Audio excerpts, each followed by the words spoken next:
আল্লাহ আমার রব, এই রবি আমার সব। দামে দামে তন মনে তারি অনুভব। তোমার দুনিয়াতে আমি যেদিকে তাকাই, অথই নিয়ামতে ডুবে আছি সবাই। পাক পাখালির গানে শুনি তসবি কালো রব, তসবি কালো রব। আল্লাহ আমার রব, এই রবি। আসসালামু আলাইকুম, আলহামদুলিল্লাহ, আসসালাতু ওয়াসসালামু আলা রাসূলিল্লাহ। প্রিয় দর্শক, আপনারা যারা দেশে আছেন প্রবাসে, সবাইকে জানাই অনেক অনেক প্রীতি ও শুভেচ্ছা। শুরু হলো এনটিভি আয়োজিত অনুষ্ঠান আপনার জিজ্ঞাসা। আপনাদের সাথে আছে আমি জয়নুল আবেদিন আজাদ। আর আপনাদের মনে জাগা প্রশ্নের জিজ্ঞাসার জবাব দিচ্ছেন বিশিষ্ট আলেম ডক্টর মোহাম্মদ সাইফুল্লাহ। আসসালামু আলাইকুম ওয়া রাহমাতুল্লাহি ওয়া বারাকাতুহু। প্রিয় দর্শক, চলুন তাহলে জিজ্ঞাসার জগতে। শুরুতেই একটি ইমেল, দীর্ঘ ইমেল, এটি পাঠানো হয়েছে খিলগাঁও, ঢাকা থেকে, নাম প্রকাশে অনিচ্ছুক। আপনি 10 নম্বর প্রশ্নে বলেছেন উম্মতের 70,000 মানুষ বিনা হিসেবে জান্নাত পাবে। এখানে 70,000 বলতে কি কাঁটায় কাঁটায় 70,000ই বোঝানো হয়েছে, নাকি 70,000 ব্যাপক কোনো অর্থে বলা হয়েছে? দুটোই হতে পারে। 70,000 বলতে আল আদাতুল মুহাদ্দাদ, নির্দিষ্ট সংখ্যাকে বোঝানো হতে পারে, অথবা 70,000 শব্দটি আরবি ভাষায় সংখ্যায় অধিক বোঝানোর জন্য ব্যাপক অর্থে ব্যবহৃত হয়ে থাকে। আমরা জানলাম বিষয়টি সম্পর্কে। প্রিয় দর্শক, আপনি আরও লিখেছেন ঘুমন্ত অবস্থায় রুহের অবস্থান কি হয় জানাবেন? রুহ ঘুমন্ত অবস্থায় মানুষের দেহ থেকে রুহের অবস্থানটুকু আলাদা হয়।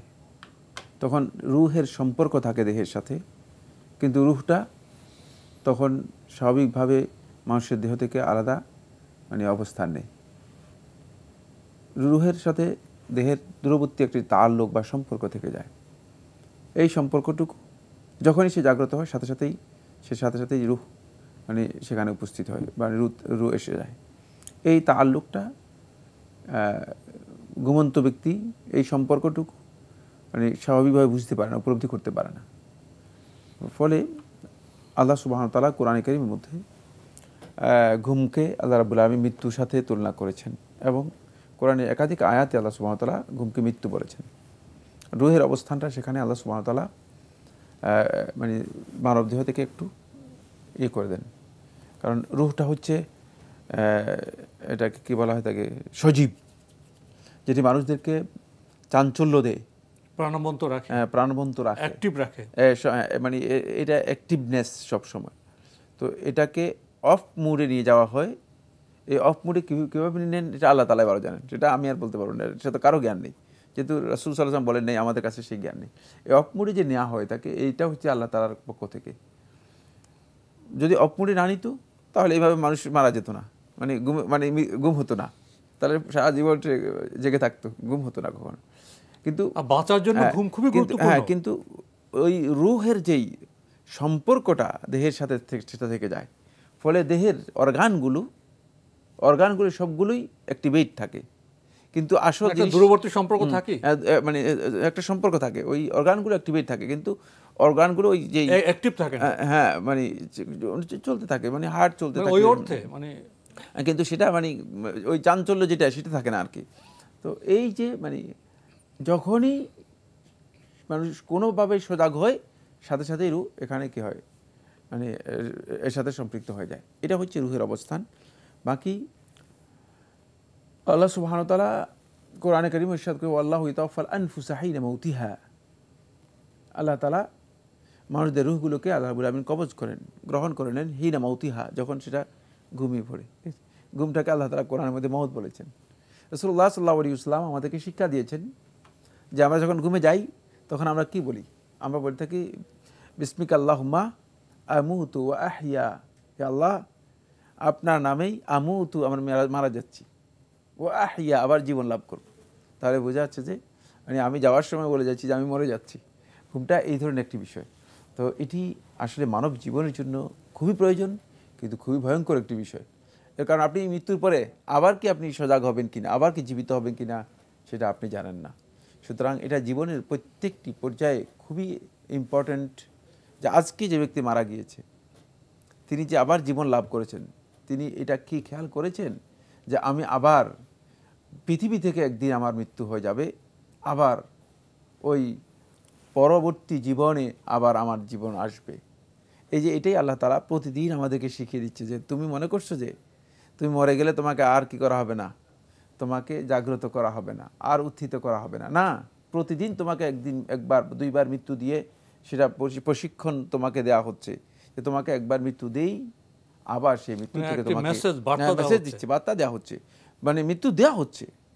কারণ আপনি ঘুমে গেছেন, ঘরের মধ্যে কি কি হয়ে যাচ্ছে আপনি কিছু জানেন না, মানে সব কিছু, অথচ মানে ঘুম থেকে জেগে আপনি কি কি হলো কি এখানে, যে এই যে অবস্থা, ঘুমিয়ে থেকে অনেকে আগুনে পুড়ে মারা যাচ্ছে। হ্যাঁ, এই যে অবস্থা, মানে এটা থেকেই বোঝা যাচ্ছে যে প্রতিদিন তাকে এই মেসেজ দিচ্ছে যে তুমি এই যে মানে ঘুম থেকে তোমার এই মৃত্যু থেকে তোমাকে যেভাবে জীবন দিয়েছি, ঠিক প্রকৃত যে মৃত্যু, দুনিয়ার জীবনের মৃত্যু থেকেও তোমাকে আবার আখিরাতের জন্য পুনরুত্থান করা হবে, জীবন দেওয়া হবে।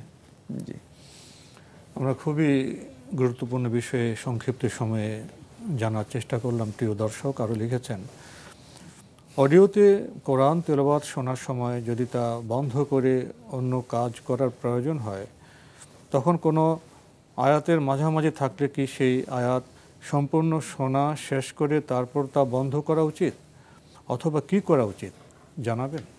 না, করা উচিত যেটা সেটা হচ্ছে যদি আয়াত শেষ হয় সেটা উত্তম, কিন্তু যদি আপনার প্রয়োজন দেখা দেয়, আপনার কোনো কাজের, আপনি দরজা খুলতে হবে অথবা কোথাও যেতে হবে, সেক্ষেত্রে আপনি বন্ধ করলেও আপনার জন্য না জায়েজ নয়, আপনি বন্ধ করতে পারবেন। তো উত্তম যেটা সেটা আমরা উত্তম হচ্ছে আয়াত শেষ করে তারপরে বন্ধ করা। লিখেছেন, স্বামী স্ত্রী কিয়ামুল লাইল বা তাহাজ্জুদের সালাত জামাতে পড়তে পারবে? এমন সময় ইমাম উচ্চস্বরে তেলাওয়াত করতে পারবে? দুটাই জায়েজ। কিয়ামুল লাইল স্বামী স্ত্রী জামাতে আদায় করতে পারবে এবং কেরাতও উচ্চস্বরে তেলাওয়াত করতে কোনো ধরনের বাধা নেই, জায়েজ রয়েছে। জি, আমরা জানলাম বিষয়টি সম্পর্কে। প্রিয় দর্শক আরও লিখেছেন, কোন কোন রঙের কাপড় পরিধান করা পুরুষদের জন্য নিষিদ্ধ বা মাকরুহ? পুরুষদের জন্য জাফরান, যেটা একবারে টকটকে লাল হলুদ, এই ধরনের কাপড় পরা রাসূল সাল্লাল্লাহু আলাইহি ওয়াসাল্লাম নিষেধ করেছেন। এটা রাসূলুল্লাহ সাল্লাল্লাহু আলাইহি ওয়াসাল্লাম অপছন্দ করেছেন। ঘেরুয়া কালারের মতো এই যেগুলো লাল লাল লালচে এবং হলুদ টকটকে দেখা যায়, বাকি পরিপূর্ণ লাল এই নিয়ে আলেমদের মধ্যে ইখতিলাফ রয়েছে।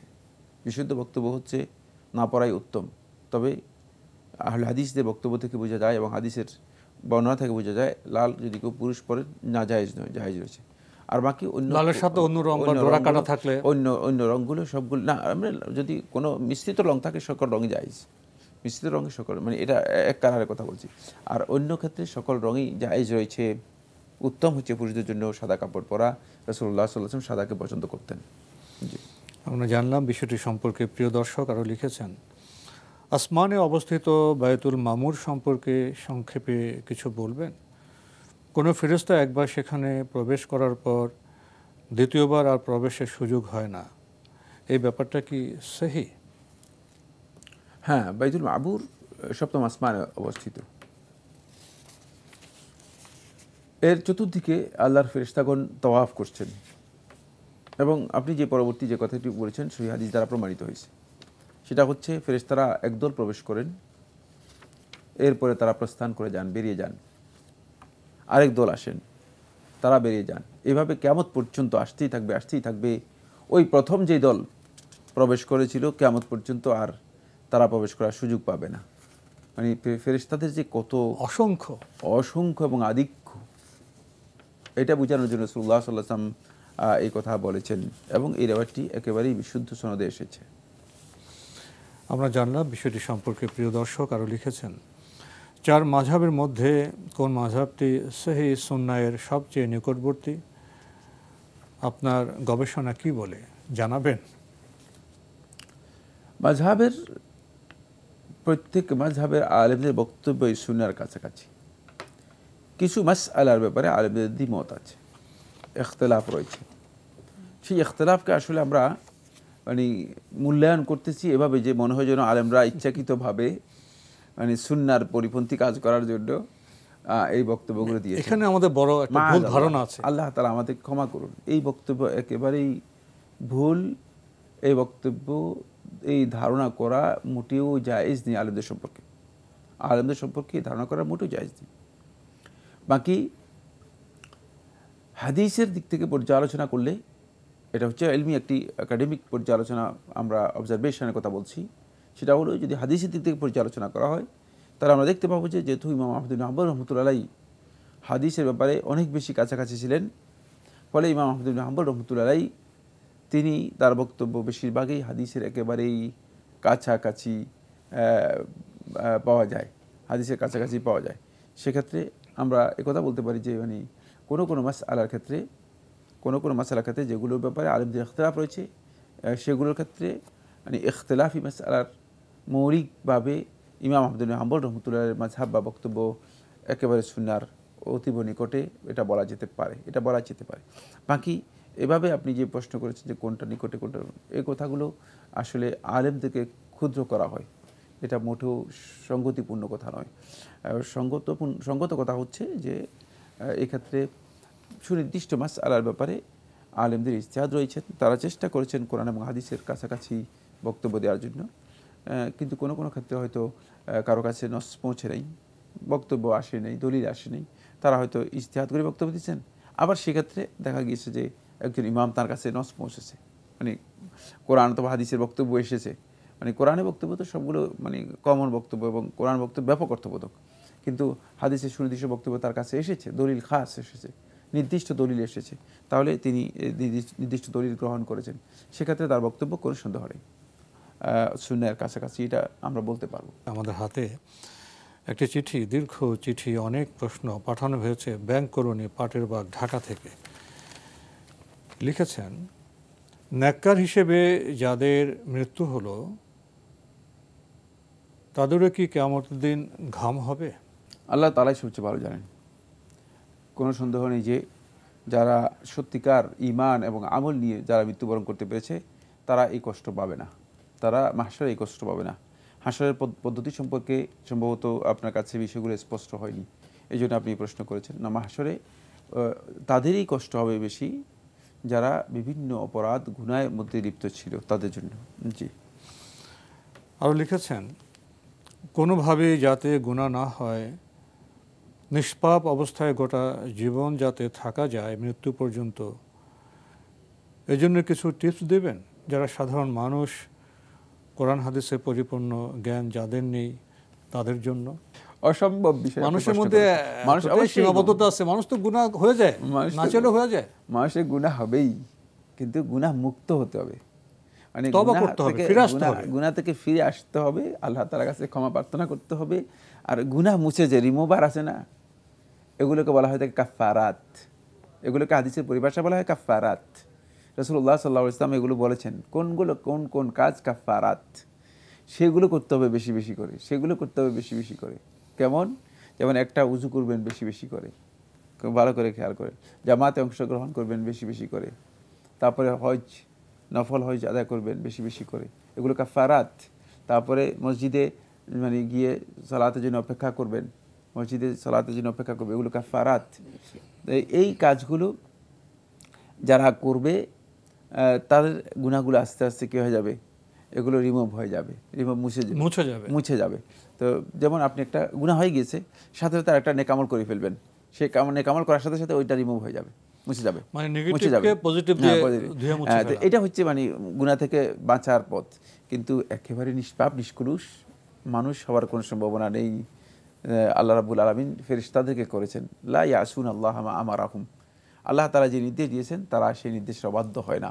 এটা শুধুমাত্র ফেরেশতারাই, যেহেতু ইবাদুন মুকরামুন, তারা সম্মানিত আল্লাহর বান্দা, কিন্তু মুকরামুন, যাদেরকে আল্লাহ তাআলা সম্মান দিয়েছেন। এই সম্মানটুকু হচ্ছে যে অবাধ্যতা তাদেরকে পায় না কখনো।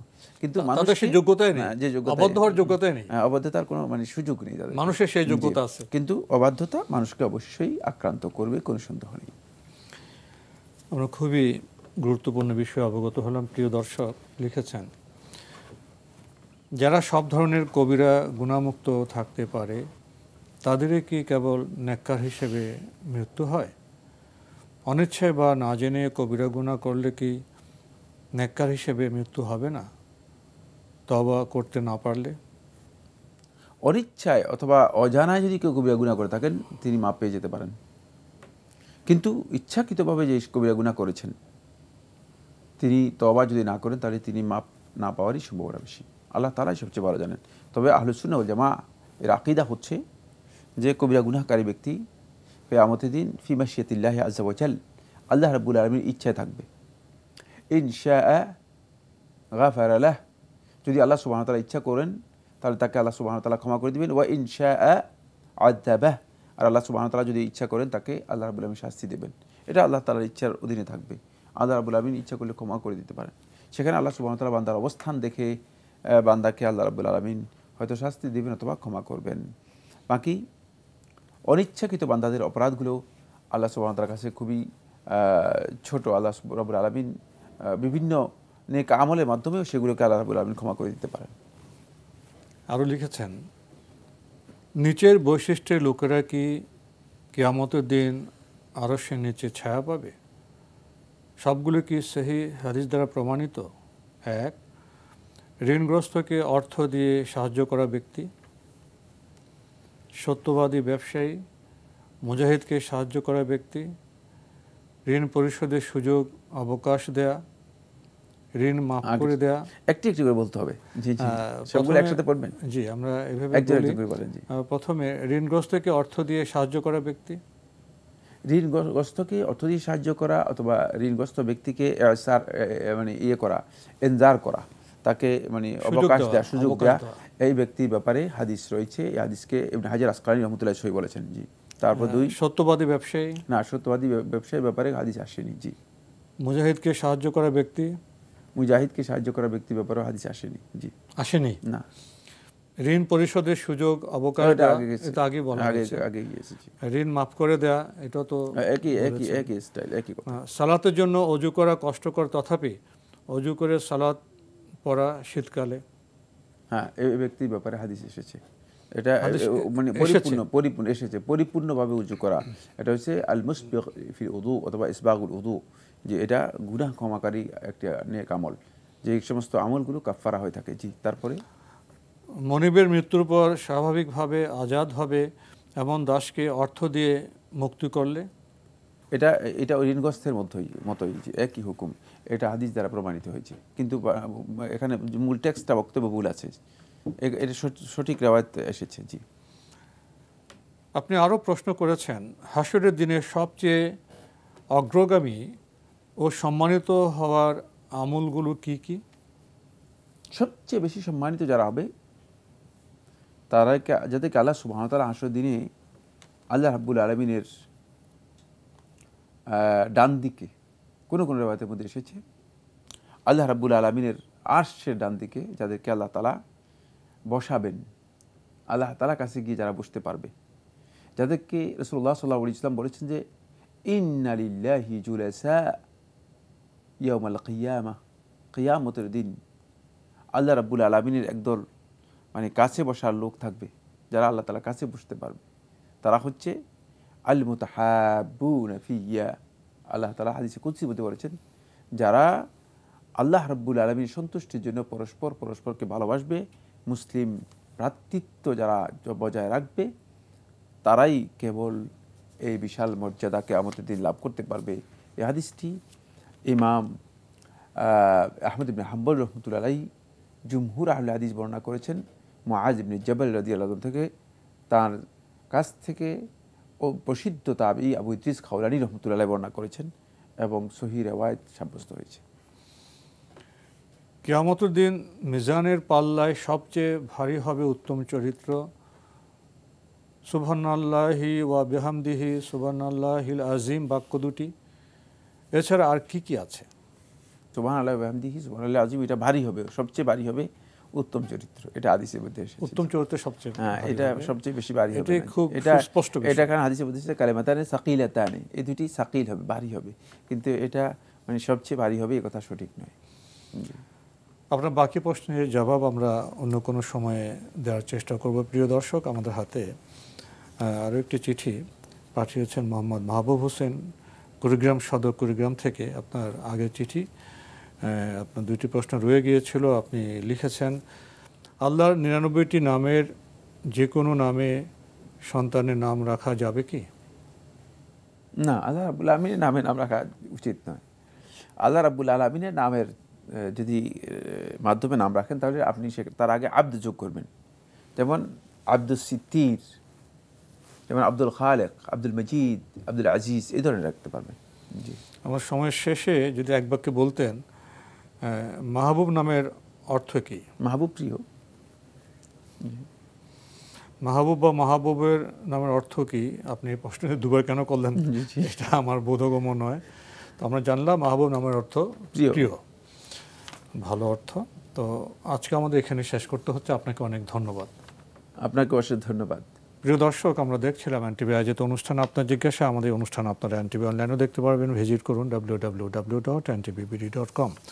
এছাড়া ইউটিউবে এবং আমাদের ভেরিফাইড ফেসবুক পেজে অনুষ্ঠান দেখতে পারবেন। প্রিয় দর্শক, শেষে এসে আমরা নামের অর্থ নিয়ে প্রশ্ন পেলাম। আপনারা জানেন আমার নামের অর্থ বলতে চাই না, তাহলে এত নামের অর্থ আসবে, অন্য যারা জরুরি প্রশ্ন সেগুলো জবাব হয়তো আমরা দিতে সমর্থ হব না। আর নামের অর্থ তো এখন বিভিন্ন মিডিয়া পাওয়া যাচ্ছে, গ্রন্থ আছে। আসুন ওখান থেকে আমরা আমাদের প্রয়োজনগুলো মিটিয়ে নিই। চিঠি লিখুন, প্রশ্ন পাঠান আমাদের ঠিকানায়। পরিচালক আপনার জিজ্ঞাসা, এনটিভি, বিএসসিসি ভবন, 7ম তলা, 102 কাজী নজরুল ইসলাম এভিনিউ, কারওয়ান বাজার, ঢাকা 1215। ইমেল অ্যাড্রেস আপনার জিজ্ঞাসা @ntvbd.com। প্রিয় দর্শক, মহান আল্লাহ আমাদের সবাইকে নিরাপদে রাখুন, রাখুন শান্তিতে। আসসালামু আলাইকুম।